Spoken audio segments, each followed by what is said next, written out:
Kalau kami menang, sampaikan kepada warga, berarti gubernurnya satu koalisi dengan presidennya, Presiden Prabowo Subianto, bukan Presiden.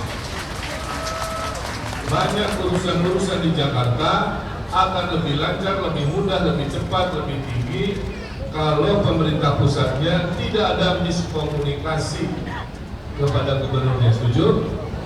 Tidak perlu surat dibalas berlama-lama, ibaratnya begitu. Cukup kirim WA, dibereskan dengan cara komunikasi cepat. Kalau presiden, gubernur yang kompak, siapa yang diuntungkan? Yang diuntungkan adalah warga.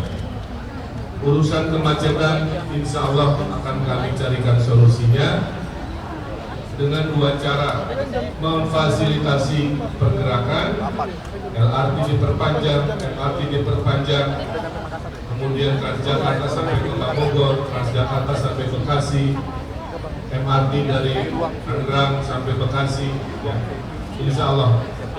Yang kedua adalah mengurangi pergerakan. Ya. Orang kalau bisa tinggalnya di situ, kerjanya di situ, kemauannya di situ. Hasil kajiannya, pusat Jakarta kekurangan hunian kelas menengah. Bapak Prabowo meminta kepada kami, tolong perbanyak selama gubernur dua hal: kurangi kekumuhan, mayoritas di Jakarta Utara saya lihat, dan perbanyak social housing di Basaknya. Social housing adalah perumahan terjangkau kelas menengah, tapi di pusat kota. Karena lahannya habis, saya bilang Pak Presiden siap, tapi izinkan saya dan mau dibantu seluruh pasar-pasar di Jakarta yang masih 2 lantai, 1 lantai kita bangun bawahnya seperti mall, atasnya seperti apartemen yang bisa dihuni oleh rakyat Jakarta yang membutuhkan. Sehingga mereka cukup jalan kaki, mereka bisa bersepeda, mengurangi pergerakan mobil, mengurangi macet, dan bahagia karena biaya transportasinya bisa. Banjir di utara karena laut, Presiden bersama Gubernur sudah menyiapkan bendungan Pak Eko berbentuk kawasan bendungannya, yang disebut Jaya Siwong. Di selatan izinkan anggota Dewan menyetujui anggaran kita beli lahan-lahan di Kota Bogor, di Kabupaten Bogor untuk jadi bendungan-bendungan kecil parkir air sebelum air dari selatan mengalir ke Jakarta. Setuju ya logikanya ya? 2 bendungan sudah terjadi Pak, namanya Bendungan Cimahi dan Ciawi. Saya masih Gubernur Jawa Barat, Pak Basri sudah kerja untuk Jakarta. Saya bebaskan lahan buat Pak Jokowi membiayai bendungannya. Sekarang tiap hujan Pak, 30% airnya ditahan dulu. Setelah airnya berapa jam teratur baru digelontorkan pelan-pelan. Doakan sampai detik ini kan belum ada berita banjir ya. Nauzubillah, mudah-mudahan begitu terus ya dalam perkembangan Kota Jakarta. Banyak yang tidak tahu Bapak Ibu, saya sudah banyak jejaknya di Jakarta. Saya ini adalah penasihat gubernur zaman Pak Sutioso di 2 tahun terakhir. Saya penasihat gubernur Pak Foke, Pak Fauzi Bowo di 5 tahun beliau sebagai penasihat arsitektur kota. Semua bangunan yang minta IMB saya periksa tiap hari Kamis. Jadi Pak Ridwan Kamil dulu digaji oleh Gubernur Jakarta. Jadi saya menjaga Jakarta dari dulu Pak Eko. Kedutaan Amerika saya periksa bangunannya sebelum dibangun. Kedutaan Inggris, kedutaan Australia, tower-tower semua, termasuk menteng dari bangunan-bangunan terlalu modern kita jaga. Sekarang sudah takdirnya, pada ruangnya kami akan menjaga sebagai orang pengambil keputusan, bukan orang gajian gubernur lagi. Itu Pak, kemacetan. Tapi Bapak Ibu, saya ingin ingatkan, kami akan menghargai kerja-kerja gubernur sebelumnya. Kita harus memberi contoh yang baik-baik kita pertahankan, betul? Yang belum ada kita hadirkan. Maka yang baik dari Pak Anies, banyak curhatan, insya Allah dipertahankan. Yang baik dari Pak Ahok, responsif birokrasi, insya Allah kita hadirkan kembali. Yang bagus dari Pak Sutioso, nitip pelebaran Transjakarta sampai Jabodetabek, insya Allah kita wujudkan.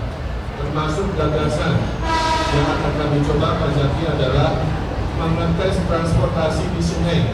Ini inovasi dari Nino. Kita akan tes naik boat, apakah bisa kita keliling Jakarta tidak hanya lewat aspal, tapi juga lewat air. Doakan, ini inovasi yang akan sangat luar biasa. Saya yakin dengan teknologi yang ada kita bisa hadirkan solusi-solusi. Tapi Bapak Ibu, kita tidak hanya bicara tentang hal-hal besar. Kami ingin Jakarta ini lebih merata, lebih humanis.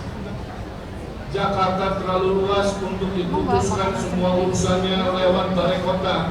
Itulah kenapa kami punya program namanya tiap RW diberi anggaran 100-200 juta untuk para warga RW. Gaji RT RW-nya tetap dinaikkan, jangan sampai dari anggaran itu beda. Mohon juga anggota dewan menyetujui program.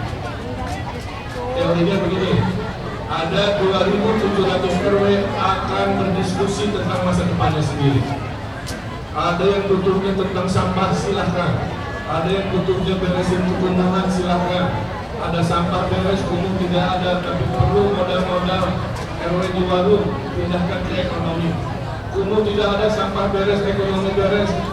Ada acara budaya, acara sosial, sehingga RW-RW berbeda nanti dalam menyelenggarakan pembangunan. Kalikan 5 tahun Pak Eko, Bapak bisa bayangkan dari yang serba megah sampai RW-RW itu akan merata cepat oleh konsep namanya anggaran RW. Itulah kenapa kami membangun dengan 3 rumus DKI. Yang tahu istilahnya DKI? Bukan Dono Kasino Indro, bukan daerah ibu kota. Prinsip membangun Ridwan Kamil Suswono adalah DKI. D-nya desentralisasi, K-nya kolaborasi, I-nya inovasi. Jadi nanti kalau lagi kerja, oh ini Pak Suswono lagi desentralisasi nih. Oh ini Pak Ridwan lagi kolaborasi nih. Oh iya ini Pak Ridwan lagi inovasi. Itu aja mengukur kerja-kerja kami. Saya melihat 1.700 kader Golkar ini luar biasa. Saking luar biasanya ibu-ibu, ya saya kasih pantun. Belum. Makan ketupat di hari Jumat, balap gokar sampai stasiun kota. Hadirin semangat, kami pun semangat. Bersama Golkar menang